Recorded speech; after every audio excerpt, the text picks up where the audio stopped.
But the events that transpired during the Tāmaki by-election, most people would have only taken what the media presented. And when someone just decides to go to the media and say, oh, look at this is racism, and the media takes that bone and runs with it, well, everyone just got drawn into the vortex of mistruths, and we allowed them to diminish our rangatiratanga. We allowed them to obscure the true Māori right.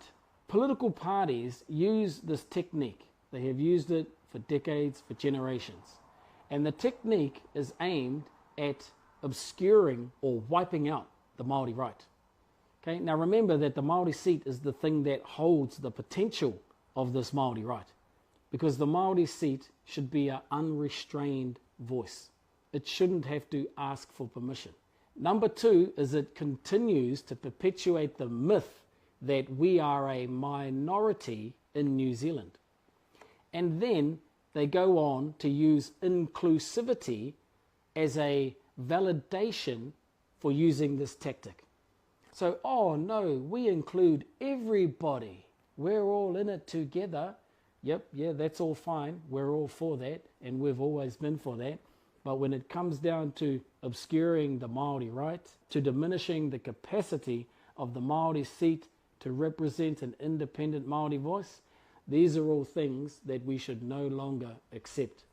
And in the recent by-election, we had Labour using the tactic to campaign in the Māori seat.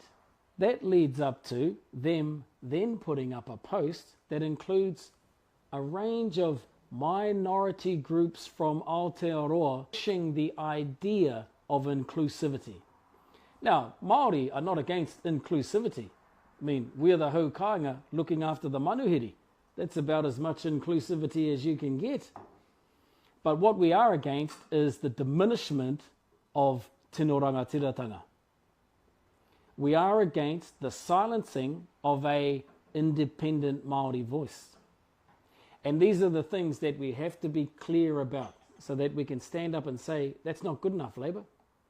You know, just after the by-election, Chris Hipkins came straight out and said that they would contest all the Māori seats vigorously. It's the wrong attitude, Chippy. Parliament would be better off with 7 representatives representing 7 rohe and what the 7 rohe think, feel, need. And so Labour intending on contesting all of them vigorously in the next election in 2026 is a disservice to Māori aspirations in 2025 going into 2026. That's what the seats sort of do, you know, that's what's all embroiled in the nature of the seats and the nature of this racism and Aotearoa conversation. It is tricky, but we must hold firm to the path, be steadfast. The Hawaii Ho we're talking about, it requires these